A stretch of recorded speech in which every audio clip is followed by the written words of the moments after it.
And I'm back. Back. And I'm back. And it's on tonight. I got something special for y'all today. If you watched the show earlier today, appreciate it. Appreciate everybody who was donating on the Cash App. That shit is dope. It's dope to have people support, you know what I'm saying, whatever you want to call it. Thank you. But tonight I got somebody special. It's dope to watch somebody go from this place to this place and kind of get a chance to watch the steps. So I could sit here all night talking about this dude because he has like about 5 different lives that he's lived. But I'm gonna allow him to break it down for you because he's special. I told you I got super friends. All the people that I'm gonna call out to have come in to be interviewed is almost like the Avengers. So don't be surprised if I got Superman in here or Batman or something, because all of these people are very special. And when we get into his interview, you'll know how special he is and where he comes from and how he got to where he is today. But he's real humble, very humble. He won't tell you that he grew up with a dad that played professional baseball. He won't tell you that he's an All-American. He won't tell you he did all of these great things. He won't tell you he's gone on tour and been signed major deals and did a crazy shit. He won't tell you that he sells cars and does millions of dollars in selling cars and different shit. Like, he won't tell you none of this. So that's why I wanted to bring him in so that he can breathe on y'all a little bit. But welcome to the FREEZ TV world and to all of my people out there who watching. Shout out my man Frisco Olay. What up, kid? What's happening? Man, thanks for coming in, bro. It's big. It means a lot that you even took out some time to pull up, you know what I'm saying? Because I know you do so much, from being a father to helping at the school over there, teaching engineering and all of the stuff that you do. Like, I know you do so much, so thank you for coming in and taking the time to pull up on me, you know what I'm saying? Appreciate it always, brother. And the flowers, like yeah. Always, since high school. Yeah. Since high school, big FREEZ man fucking with me. Man, cause you dope. You always been dope. You know what I'm saying? Like, you always been dope. Like, when I first saw you, I saw like LeBron or something. Like, you know what I'm saying? Like, you was not. I give you more like a Mo Williams. You know, I give you a sweet Mo. I give you a lemon pepper. No. Lemon pepper Lou. Yeah, lemon pepper Lou Williams. Lou Williams, that's his name. Yeah, I give you some Lou Williams. You had sweet game, bro. Like power, like strong on the jumping, dunking, shooting, like just everything. You just had really good game. You know what I'm saying? Like, but let's go back to the beginning. Where do you come from? Who are you? Tell these people about yourself, man. Man, so THAD WHYTE, Frisco Olay, comes from Orange County, California for like 3 years. Then Mesa, Arizona. Then Gilbert, Arizona. Then Scottsdale. Then PV. Then Baseline. Then Tempe. And then Phoenix. Then Atlanta. All throughout the country. Toronto. All by way of Jamaica. But yeah, seen like all aspects of life, from like third world country type stuff by way of Jamaican family, and then all the way up to the 1%, and like the fly shit. So I got a good understanding of everything, from public school to private school when Pop started getting money. Only black kid in the school situation, so learned a bunch of life skills and things like that, like how the world really works. And Arizona's like a powerful place. Like, there's a lot of very important people that live here and make the world go around, or have parts in it. So I developed my fuck it pretty early, because through family of athletes, first generation American, Pop was the first person in the family to get money. So it was like not good enough, always was in my head, and that's what was like put on me. Got to the private schools, they put me in dumb classes and shit like that.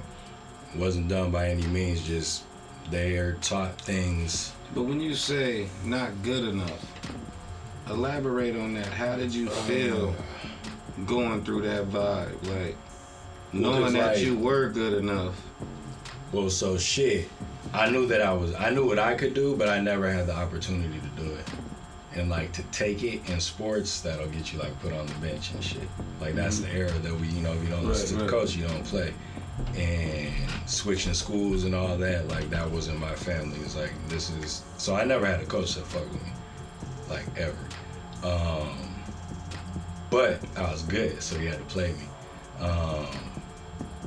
But looking back and shit, I'm like, damn, nigga, like these motherfuckers were kind of weak. Like that's. Like I was really fucking good. I was. But with baseball, so junior high, like when sports is like really starting to get popping, and then in the high school, so I only played 1 year in fucking high school. But so it was like Phoenix Country Day, and then that led to Brophy. But the mindset of like the coaches, the parents, everybody on the team was like, oh well, his dad is Devo. He's really good, he's gonna play at the next level. So I ain't play. Like, I rode the bench, like a lot. And then high school comes, the AAU comes. Brophy, that was freshman to half of junior year, wouldn't play me. That was like some bullshit. Even parents got involved on that shit. But yeah, it was like a point system, like you get rebounds, turnovers, minus, shit like that. I only played like 3 minutes. I got 10 points, like 8 rebounds real quick, so I should be starting the next game. Not happening. He told me no matter how good I do, in front of my dad too, I wouldn't play over his seniors and upperclassmen and shit. So it was like, bye. Transfer to St. Mary's, and then we go to the state. Coach didn't give me none of my letters. I didn't know anybody was recruiting me. You feel me? And Jared was on the team, Bayless, so a bunch of people were coming anyways. And they were like, who's that? That's Bayless? That's what they'd always say. That's White. Like that's how that shit was. I always guarded the best player and locked that nigga down and did my thing. But nobody in my family went to college, so we didn't know the process. And then with my sister, she started hooping, and then that was no problem. That was WNBA, easy. She was like 11th pick overall, first round, something like that, to San Antonio. But like sports, like knowing how the system works, like it's easy to go pro. Like my boys, if they want to play sports, like it's in there. So cause Pops had crazy genes, and then like we worked out, like. So I would always, I was the only boy like my age, so it was older cousins and then Pop and shit like that. So I'm the little guy, so never the dopest. You're feeling like, damn, not good enough to keep up with these motherfuckers. Not thinking that like this motherfucker's won 7 Gold Gloves, 3 World Series championships, All American. Like not thinking that shit, cause like that's not how we are. But yeah, that was just how shit was. And then got to college, went to Morehouse instead of like Oregon came, that was my dream school. I took a day off school, season was over, but nobody called me until the next day, like, yo, Dad, Oregon was here for you. I'm like, what the fuck? Like, coach was really not fucking with me. And then at the end of the year, I had like 2 big ass stacks of letters. But I only went on like 2 visits and ended up going to Morehouse. Probably should have went to DePaul, like hoop-wise, but went to Morehouse. Had like an offer from Yale and shit, so like my mind works very well. So like that was like a thing with like school and the frustration, like the Colin Kaepernick shit, like all that shit is very fucking relatable. Because they do that shit. So like I understand like everything is fucking systematic. Like everything's planned out. So yeah, like it's a lot. Like everything's a lot.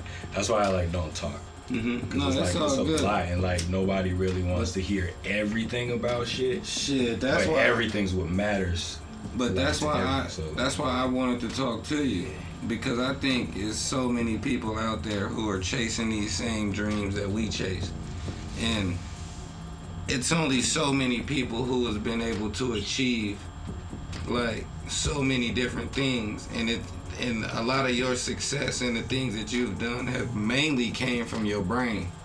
Yeah, so that's all it is. And it's like the genes and the talent that you have is just a blessing. So it's like, yeah, because honestly, it was like fuck sports. I didn't enjoy sports. I was just good at them, so I played them.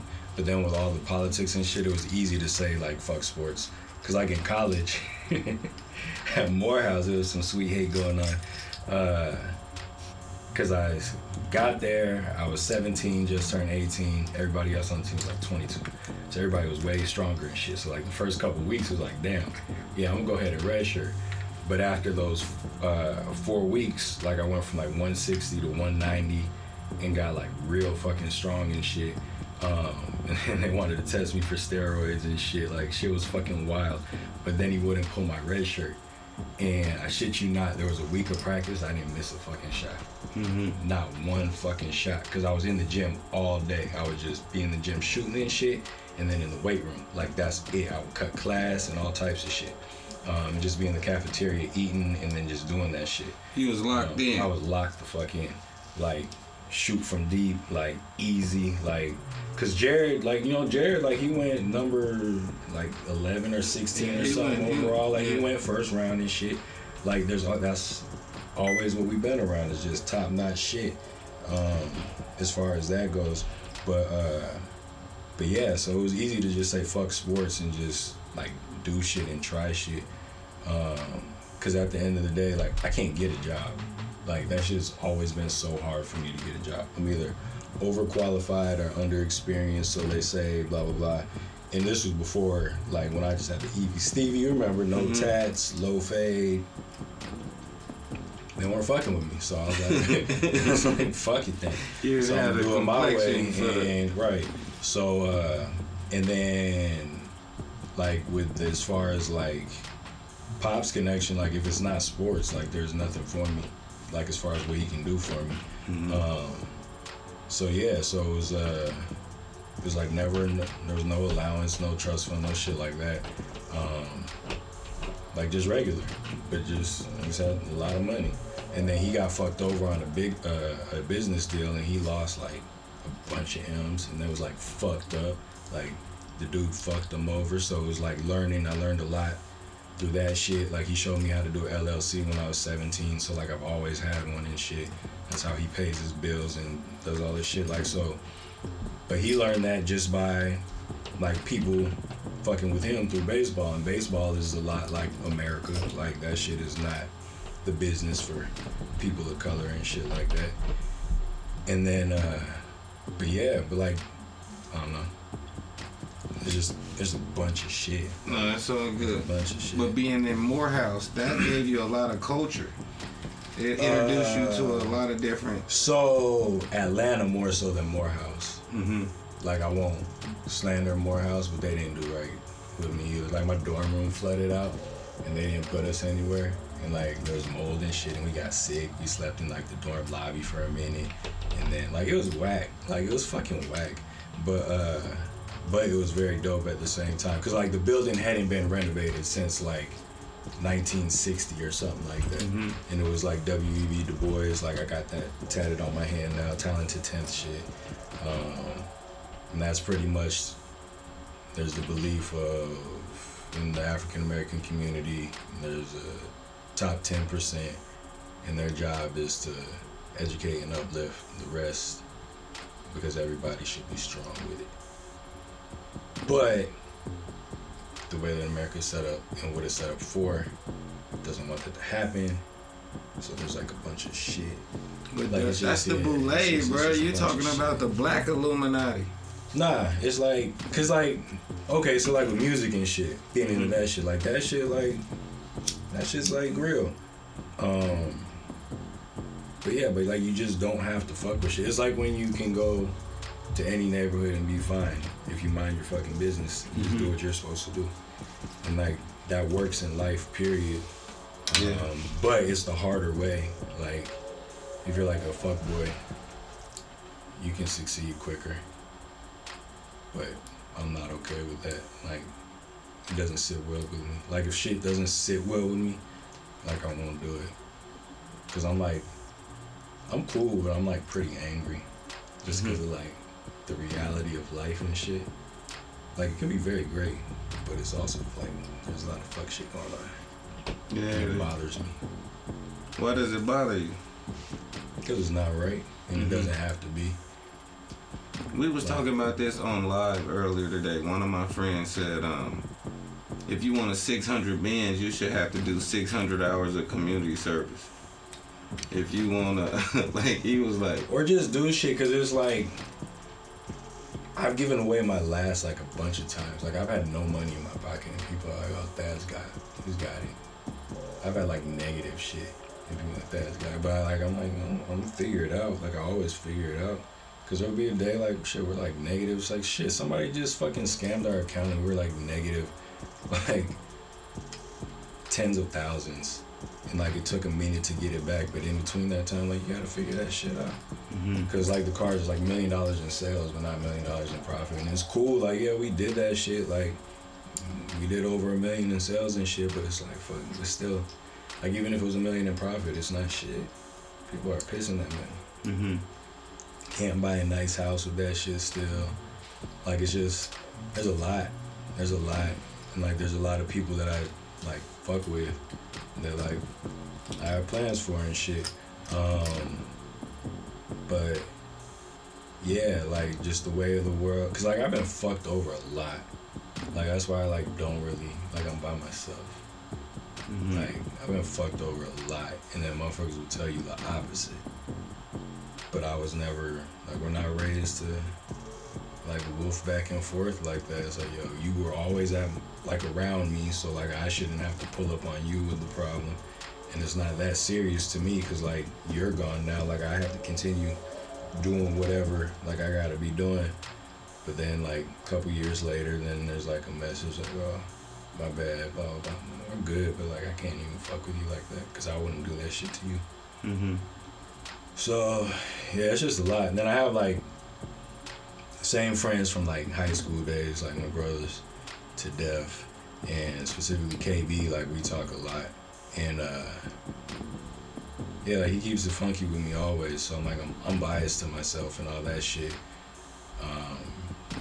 y'all have a dope crew. Y'all got a dope crew, though. Yeah.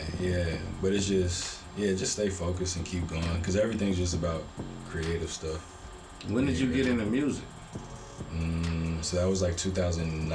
I was throwing parties first. So that's what I took from Morehouse. Like, parties were lit in Atlanta. They would bring the charter buses to the campus. You get on to whatever location. They take you to whatever club. And it was cracking. So I'm like, yo, I can throw parties. And my mom, like, has always been like a party thrower type person.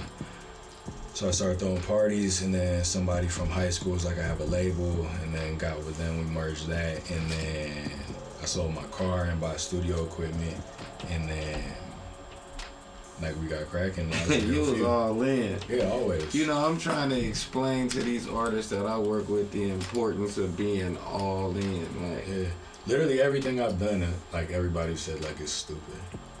That's why I don't talk too. Cause I'm like, shit, you don't know what I know, because you haven't lived the life I fucking lived. So you can't really tell me certain shit. But, like, it's like, shit. Like, I was only telling you because I was like, shit, you could get down. Like, but you don't want to get down, and you don't want to get down like me. Like, I'll get an attitude. And that's because of sports. Like, I'm that teammate. Like, if you're bullshitting, like, I'm going to cuss your ass out. Like, if I have to guard your man, because I'm not going to let anybody score. So I'm going to have to guard your man, and then coach is gonna be talking shit to me. Like, if he passes back to my man and my man scores, and I can't be like, well, like, there's no excuses. So Rule 76, no excuses for like a champ. But I'm gonna talk my shit, like, if I have to, like, if we're on the same team, like, because it's coming from love. Like, we're supposed to win together. But Yeah. You say no excuses, play like a champ. Yeah. You said Rule 76. Rule 76. Where That's they from come like from? Will Ferrell. That's like from Wedding Crashers or some shit like that. It's like Rule 76, no excuses, play like a champ. We gotta crash this with it. Yeah. And me and the brothers like, yeah, shit. Like that's facts, man. Like nobody cares. Like you have to win. Like we did runner up. Mm-hmm. In that 1 year, like it was bullshit. Like when we transferred from Brophy, like that was like a court case. You remember that shit? Like at the games, the Muslim Brotherhood had to come because Brophy, like they were throwing pennies at us. They were like, it was crazy. At the end of one game, like the security guard touched my grandma and I went like fucking crazy.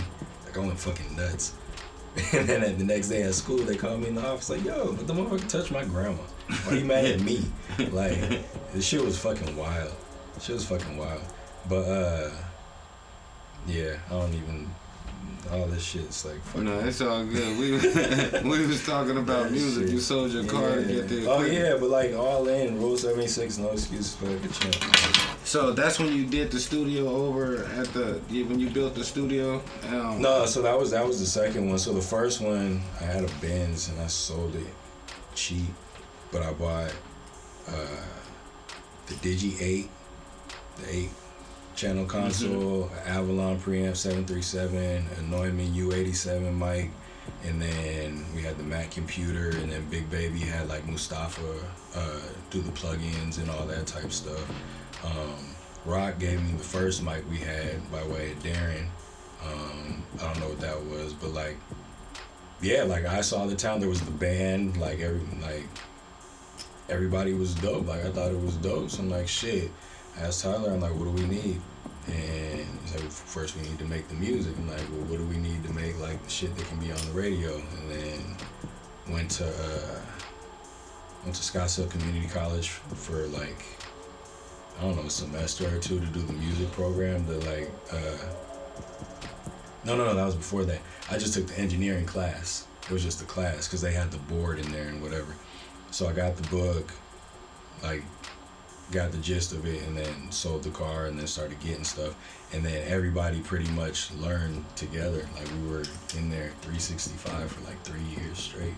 Mm-hmm. Like, and you could hear it from like the first songs to now. Like now, like, we make something that goes on the radio, like easy, you know. But that's just because we did that shit. Like always have put in all of the work. Always stayed up late, reading shit, trying shit.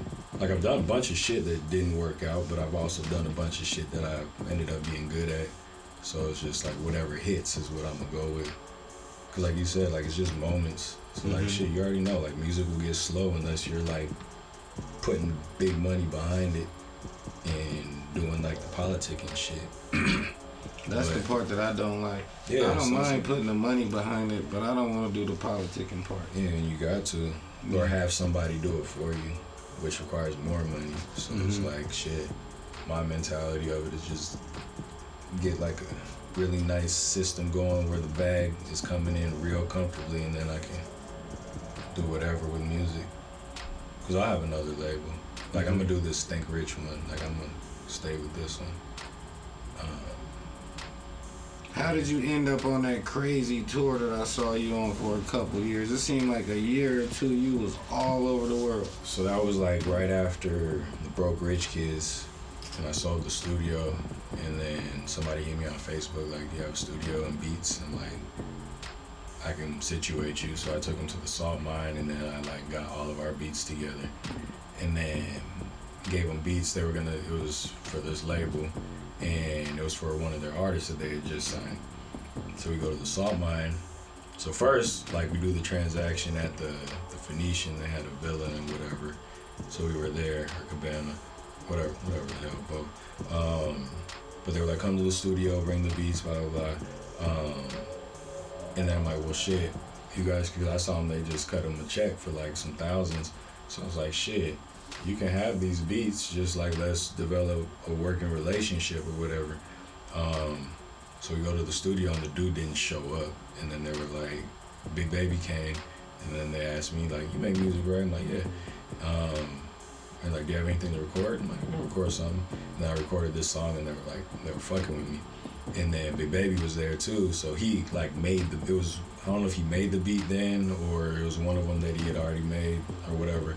But we recorded to that, and then they cut us a couple checks like the next day, and then like a week or two later, like we did deals. And how I did it, like, and I told Big Baby the same thing, like, yo, you gotta negotiate your own deal. But I'm telling them, like, I need money every month. Like, I need it, like, it's a job. And they gotta pay for everything, and the splits can be even. And that's what it was. So I had all the ownership of my stuff. They bankrolled everything, and then they paid me X amount every month. And then, like, everything I needed to do, they paid for it. So the first tour, they paid, and that was Rich Homie. No, that was T.I. And then, so it was T.I. through Canada, and then, no, okay, rewind. So the first thing was the Philippines. So I went to the Philippines for 2 weeks, and then that turned into a month. And then we did a bunch of shows, like, throughout, like, our region, and then in Cali and stuff. And then that got the attention of the Toronto people. So they paid to get on the first tour, which was T.I.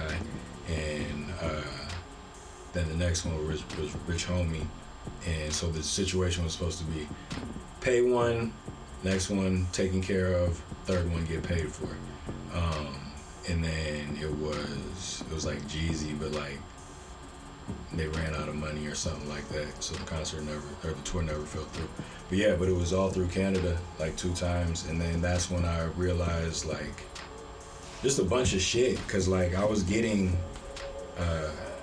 so like they knew the words the second time to songs that like I didn't like put out like that. That's when like it was like just SoundCloud, like things like Blinker, some iTunes stuff, but like the downloads didn't reflect that amount of people knowing the words like that. It just didn't make sense. So I was like, okay, this is really like you really just have to pay money for everything. But yeah, but that was dope. And then that's when I realized, like, yeah, I can like really do music, cause like I got like 6 figures off of that situation in total, like through cash and then things being paid for and all that type of stuff. So it was like, it was legit. And then like that made me realize like how music works. Like you really just need whatever tens of thousands of fans that you can, or consumers that you can get your hands to. on. Because like if you can get a few thousand people to give you that $1 a month, like, you know, hey, that's the plan. That's respectable money. I've been doing that with merch lately, like putting out a post on Facebook and see how many people like it. And if a lot of people like it, I'll make a t-shirt or something and put that saying on it and see if I can sell 50 of them. So with like stuff like that, like I fuck with, but like I just don't, I only like really push stuff that I have access to, like I own the equipment or I can get in there whenever or whatever, like do what I need to do. But like with stuff like that, like just how, like we were talking about NFTs and stuff before we got started. Just the marketing, like just with like how the internet works now, like if you have a dope shirt that's like people would really buy that, like you could just put some bread behind it and like let it eventually just start coming in, like getting out to enough people. Like but still putting like a healthy budget. Like if you put like 10,000 behind one thing to make sure it got out everywhere, like people would buy, like people would legit buy. Cause I was telling one of my homies, I was like, yo, you need to make, when Trump was running or he was already president or something, like, yo, you need to make Trump shirts, cause he could do, like he did all the print stuff. And we were marketing, like the stuff we were marketing was getting a bunch of views. I'm like, yo, shit, like if they're buying, like fuck them, like they don't need to know, like just take their money. But he didn't do it. He did like some Americana looking stuff and it like sold well. I'm like, shit, I know like that type of stuff will work. Cause just hitting, like on the Instagram, like when you see all them ads, and like there's times where I'll look at something like, shit, that shit's corny as hell, but I'll look through the comments and a bunch of people are really fucking with it, really trying to make an order or made an order or whatever. And granted, like some are bots or whatever, but like you go to the website and you see them, like, no, this shit is, yeah, because like the consumer, like, yeah, there's a lot of them. They got me like that with some clippers. I thought I was getting a certain pair. They had these gold ones. They was like, shoom, shoom, shoom, shoom, Yeah, I shoom. saw those. So I'm like, oh, I gotta have them clippers. I jump online, order them. They sent some little bitty, funny looking clippers. I'm like, no, these ain't what I ordered. So then Charlie West came with some other ones and was like, these the ones. I'm like, oh, so I had to get online and then just go directly to the company itself Right. and get the ones that I really wanted. Right. But yeah, but like that, buy in Asia, sell online shit, like it's profitable. Yeah. Because there's a lot of people that like, you know, they don't want to pay for the real version of it, so they'll pay for like the $20, $30 one, and then if you just get out to a few million people, like you'll do all right, and just keep building. Because that's all like all these classes and these gurus and like it's all their teaching, but like the most important thing is like getting the startup funds and like legally, because that's not easy. So yeah, but I'm into that now. Business funding, you gotta have good credit though. You gotta have good credit. Good credit, at least a 680 across all bureaus, and then at least 50,000 shown on your tax return, and then like all types of funding. And then like cash deals too, like so, but it's like minimum of 25. You already gotta have 25 grand, and then at least that, and then it sits for 100 days in this account, and then it'll do 10 times, so you'll get 10 times on it, so you get 250 over 10 years at 3%. So it's like that's like 7,500 is what the interest is, but it's like pretty much like the other people's money stuff. Like the dude that I'm plugged with is a banker. He was with Bank of America and some other stuff, but he's doing his own thing now. But he has access to all the stuff, like the same as like I would, like if you need a car or anything car related, I have all the like bottom dollar, like whatever the cheapest it can be, like that's what I can get it for. But yeah, it's just shit like that. Like that's his lane, like got somebody funded a couple $100,000, yeah, it was 220 to do group homes, and that's just like the first wave. Like that's gonna be like 18-20 million when it's done. But yeah, like it's real. Like, and like I was saying, like you did $1 million in sales, but whatever, like even if it was $1 million profit, whatever, still, because like these people are lending all this money to a bunch of people. You know, like there's a lot of fucking money out here, and like as we see, like the prices of everything are going up. Like so, yeah, that's the mission. Just get a bunch of bread and stay out the way. Where you've been doing a good job of that so far. We're getting there. Of all the places around the valley that you live, what was your dopest area that you was in? Where I'm at right now, downtown. Downtown. Yeah. It's a vibe down there. Yeah. It's a vibe. Yeah, I'm fucking with it. But yeah, I fuck with Arizona. I'll always be here. Phoenix. But I do want to get like places elsewhere. Just be traveling around and all that. But just gotta get right. How have you been enjoying being a father, man? Sometimes I look at your page and just watch you with your little man, and it's refreshing, bro. Like, yeah, man. How has being a father been? It's great. I got 3 boys and then baby girl. But yeah, it's great. It's great. It's a lot that comes with it. But as far as like just me and then the children, like that shit, like that shit's great. I'm glad it happened. Cause like I don't have any interest in like clubs or any of this. Granted, we did a lot of it. But like I don't have any interest in it. Like all the things I'm interested in are like things that like I should be interested in, and probably should have been like some years ago, honestly. Valuable, tangible, assets. Yeah. I see you. Yeah. Like I'm interested in some of the stuff you were saying. Shoot, I'm like, man, turn the camera off, man. Let me get Let me check my credit. What's that thing online where creditchecktotal.com or one of them people, you know what I'm saying? Like, check my shit. What we rocking with, man? We got about 700 around here, man. But we do the credit building and all that type stuff too. And it's real simple. It's just like, at the end of the day, same as everything. Like, the more you pay, the more you can get done. But like the credit repair one, it's only like 200, but that can be like waived completely. Like if you like decide to like make a plan, because it's like it does infinite banking, like the life insurance, so you can like pull out and borrow against and make money on it at the same time. Like, it's fucking wild. It's fucking wild. But that's what they all do. Like, that's what all the rich people are really doing. Like, it's just moving money around, and it's like not even there. That's why they like commit suicide when shit gets rough, you know? It's like they really don't have shit. But like, to really have shit is a really nice thing.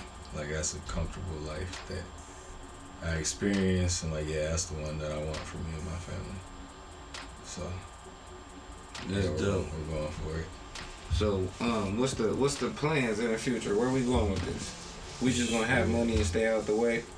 Well, honestly, like, everything that I like or consume, like, I want to be the owner of it, or owner of whatever makes it. Like, on every, like, retailer, wholesaler, distributor, manufacturer, in some part. But that's personal. But really, I just need to get like a few things that are bringing in like a few $100,000 in profit a year, and then like now, like, knowing these bankers and shit like that, like, I'm not even as stressed as I once was about it. Like, I'll just do that move, because you don't even need a lot, because it's the same as like if you're buying a house and you only need like the 20% down. So it's like, shit, if you got damn 200,000, you can get, what's that, 2 million over 10 years, and then 3% or whatever. So you just get those couple M's up front. You do what you need to do to make sure more money's coming in, and now you have like a comfortable cushion and you can just relax. Cause like, of course, like, having hundreds of millions like that, like, I'm gonna go for it, but like, just having fresh M's every year. Fresh M's every year. Just every year, just a couple every year would be like more than enough for like what I could like make happen, like make some good shit happen with. That's what we do. Just a couple fresh M's. Couple fresh M's every night. We don't need no whole bunch. Just give us a couple fresh M's every year. Yeah, because you can just get more from the bank. Like, trying to get funding together to make the buy. So it's like, damn, like, everybody, like, literally everybody's on it. So, and then it's the clean way. Like, if you're doing it all through the business and like shit goes bad, like, it's just bankrupt the business and then do something else. And then when you bankrupt, like, doing it that way, like, they still cash you out. So you don't have to pay a bunch of shit. Sometimes you don't have to pay anything. They cash you out, and then you can do like the tax, some shit, but it was like it's like some type of carryover that you can just deduct X amount from every year, so you could like, yeah, it's just fucking wild. No, it's dope though. I like the conversation. This is like, the people who watching this interview right now, they probably like, whoa, I gotta get on my shit. Yes, it's a lot. But at the end of the day, like, none of it matters till you get some money. Like, you can still do shit, but like, you just gotta go get like a nice little bag real quick. Real quick? How do you get a nice little bag real quick? Oh man, I don't know. I'm trying to get to that every day. But shit, just hustling. Like, cars is good. There's a bunch of shit. It's just a bunch of work. Like they said, like, the first M is really hard, and then after that, they just keep coming. But yeah, damn, we'll get there. I need to bust my piggy bank and see how much I got. But yeah, the cashier, that's what I'm working on right now. I'm trying to get X amount together to put in that account to do that 10-time deal. And then like really get jumping. Because the purpose of that fund is to like acquire shit in business startup. So like if you were trying to buy a business that's like $1 million, but you got 100,000, like that's what you would do to buy that business, and then, you know, because it's just a cash collateral situation. No credit requirements. No credit requirements, just cash. Just cash. You just deposit it into the account. They like, you know, they're finance people, so they run it up however they're doing it. And then because the deal is going to be for 10 years, like they've locked in that debt for the million plus whatever you're going for. Yeah, so they make money on that. So they're all good. I'm finna get me a bag. Huh. Yeah, it's sweet. But yeah, I'm telling everybody about that shit. Yeah, it's like you can just get some money, and even if it's like you just want it just for some cushion for a little bit, don't even have plans. It's like, well, shit, you can at least take a year or two off and try to figure out some shit. You know, if you get, I don't know, cause shit, if you do 25 the minimum, and you get 250,000, that's like X amount of years of average worker salary. So about like people making about 30, 40. About like 5 years of work, 6 years. Right. And just be more comfortable and then like try some shit. The worst case scenario, just go back, get a job and start paying it back. Nah, you should be able to make that flip. But it should be paying itself back. Something right. should be paying. And then it's like you can do it as many times as you want. So it's like you do it, you put down 25, you get 250, put up 150, give them 100. Get $1 million, take the $1 million. Cause somebody, he said that the biggest one they did, they're doing real estate shit. They're putting up 100 M's, so that's gonna get them $1 billion, cause they can go up to 7. Credit, imaginary money.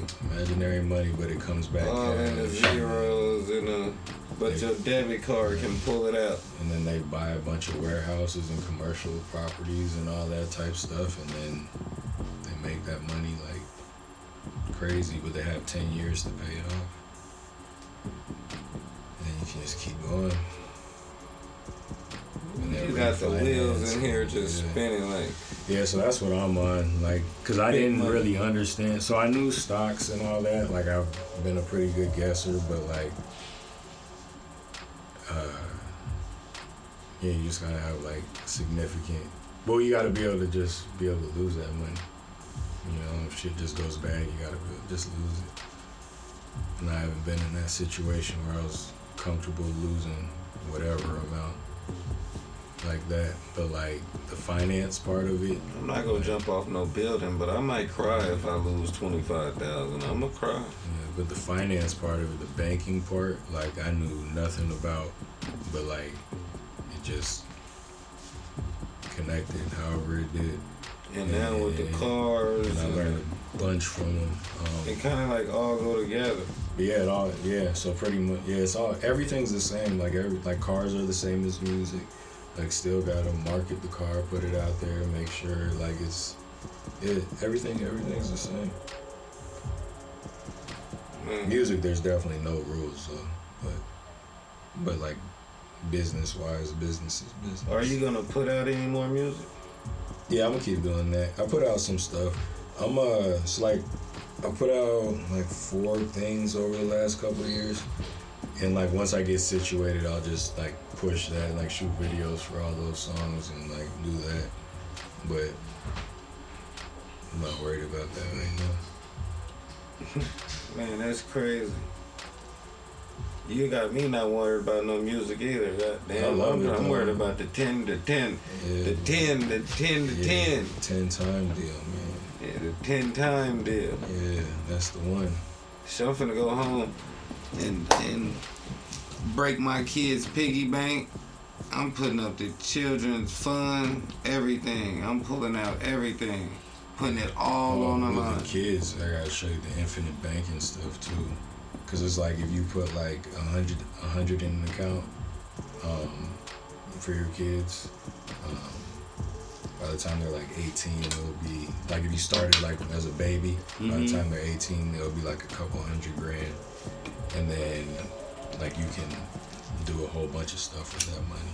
Yeah, it's crazy. Man, you could borrow some of that money, huh? Yeah, so it's like, so the example they gave was $1 million for the clean number. So it's like if you put in whatever to have like the $1 million policy, $1 million up, they know that it's there.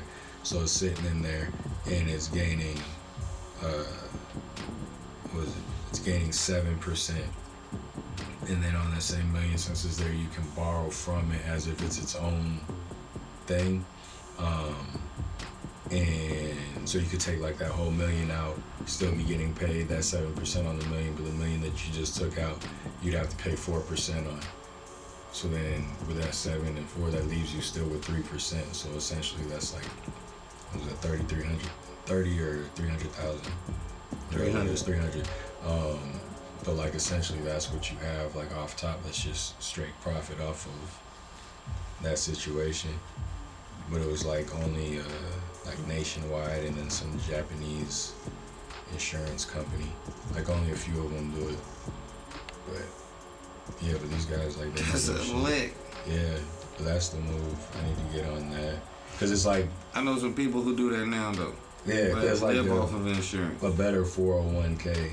Cause like the 401k, like there's the penalties and all that type stuff, and sometimes they don't want to give it to you or whatever. Like proof hardship or some shit. But with that, through the life insurance way, you can just pull from it because it's your money and it's your policy. But yeah, but it's crazy. Like if you do like put in like 15,000 a year, like by the time you're 65, you'll have like M's, and then you can pull from it at all times. Because like as it grows, the more it grows, the more you can pull from. So it's like, and then you can do it retroactively. So like if you come into like some money, you can put it all in there, and then it does that retroactive shit. And it's And then it's insured. all tax free because it's insurance. And whatever you pull from, you have 12 months to put it back for no penalty at all. Like no, not no penalty, no interest. So you can go pull out of your insurance policy to start a new business. Mm-hmm. This shit is genius. No, Who thinking of this shit, man? Who's coming up with all these ways to... Man, the people that made the country. This is their game. They just haven't been trying to tell nobody. No, they not gonna tell us. But that's where you come in at. Cause I told y'all in the beginning of this interview, he's a genius.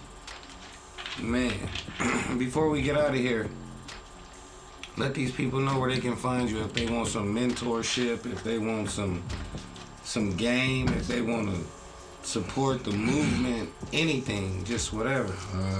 Keep it simple. You just hit me on like Instagram, but a bunch of handles are Friskolay, FRISKOLAY. Frisco, like, I'm a fan, bro. So like, I keep me abreast to the music, keep me abreast to everything you got going on. I want to know, man. I want to support. I want to be in the stands with the big hand on. You know what I'm saying? Like, I've always been a fan of just the person you are. You know what I'm saying? Like, and now after having this conversation with you tonight, it's even doper. You know what I'm saying? And I understand why you said in the conversation you angry. I'd be angry too if I was just like so goddamn to the limit. Like you to the limit. And like you said, you've seen life from both sides. Like you've seen it from the most and to the negative. And it's dope. Like these experiences is why I wanted to do these interviews. Is because I could interview you and just talk about sports, or I could interview you and talk about fast cars. You know what I'm saying? We didn't even get on the cars like I really want to. You know what I mean? Because you got some dope cars. Like, you know, I be seeing you when you in the Hellcat. You be like, I got the kitty, letting the kitty perf and shoot the Sedona.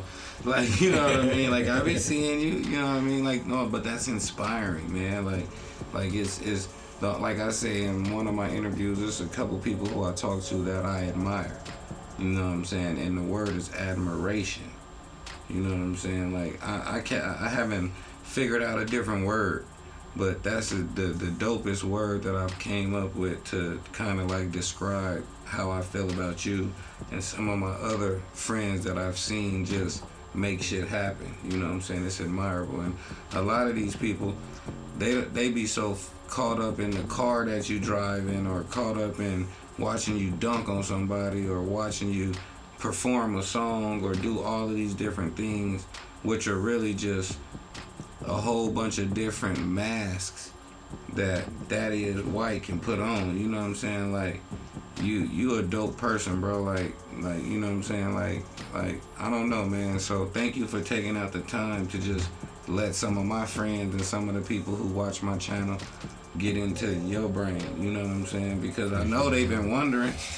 I know people be like, what the fuck goes on in his head? You know what I'm saying? Like, because it's amazing. And I want to bring you back in, and I want to build on this conversation, but not speak on just letting the people know who you are, but then now I want to get more into things. I want people to know you. Like, I just feel like more people should know you. You know what I'm saying? You're an influencer. You have dope influence. But if we're not putting highlight or putting the spotlight on the people who we think are cool, no one's gonna do it. And then we're gonna have a bunch of people who gonna get old like me and other people. We're gonna fuck around and we're gonna be them 65-year-old men. And if we never did nothing to leave a legacy or be cool or inspire or do these different things, then we just gonna be gone. You know what I mean? And there's so many of us around here who are dope. And I think if more people knew what was going on, more people would understand. Right. Cause Phoenix is dope. Phoenix has been dope, like ever since I can remember. Like since the beginning. Cause like I remember it was you and Ace Black that I always remember doing shit. Ace Black is my guy. That's one of my best friends. I talk to him probably today. Yesterday, I talk to him every day, so I don't know what day, but we was just in the inbox just talking about that, going all the way back. It was like 2 or 3 days ago on Facebook, because he was doing another one, like I said, you and Ace Black. He was doing the footage of the boys' basketball. Yeah, he doing the basketball highlights. Like, yo, footage is dope, doc. And then we just went back and forth. And he gave me some props and like shit. Like when I was young, I was watching you guys. Yeah, he's a dope guy, man. He's a blessing. Like, just knowing people like that is a blessing. Right. You know what I mean? And that's why I said that's the whole purpose of me doing these interviews, is because I could talk about whatever. We can jaw jack. People could get on social media, or they can get on all the other sites to find out whatever, but it's hard to find out about the people who live around the corner from you. Right. You know, somebody live right down the street from you, and he's probably the person who can help you do what you really need to do, but you don't even know. Right. And then we say, Phoenix don't got this, and Phoenix we don't got. We got but we got it. It's here. We got everything. You know what I'm saying? And you want to give any shout outs? Anybody you want to tell you love them? Anybody you want to say fuck you to? Like, you know. Man, all my people know who my people are. To death, Rule 76 in this shit. I'm gonna make it happen. Man, that's the whole play, man. Thank you for coming in again, appreciate man. It, brother. No, I appreciate it. It means a lot, bro, for real. And all of you people out there, you know the rules. Like, comment, subscribe, share, hit the Cash App. What else I want y'all to do? Check out my man THAD. Like, go check out the old Frisco Olay music. Go check out the movement and get yourself prepared for what he got coming now. Cause I'm like, after this conversation, I'm gonna go do some more history. You know what I mean? Some more research. You know what I mean? It's like, nah, it's amazing. Actually, on the Instagram, it's all there from like 2009 till now. There's like 6,000 pictures or some shit. Instagram is dope. Like, Instagram is like... Yeah. That was my journal. It's your journal? Yeah. Man, so go... What's your... It's Frisco Olay? Yeah, everything's Frisco Olay. I keep it simple. Everything's Frisco Olay. So fuck with it. Y'all know what it is. Today will soon be two things. Today will soon be yesterday, and it will soon be tomorrow. So when you get to tomorrow, don't be caught up on stuff that you should have did yesterday. So focus on your present. Live in your moment. Make sure you pay attention to all of your moments and make today count. You know what it is. It's your boy Freeze. Good looking, Thad. Appreciate it. Fuck with us. We out. Yes, Peace. sir.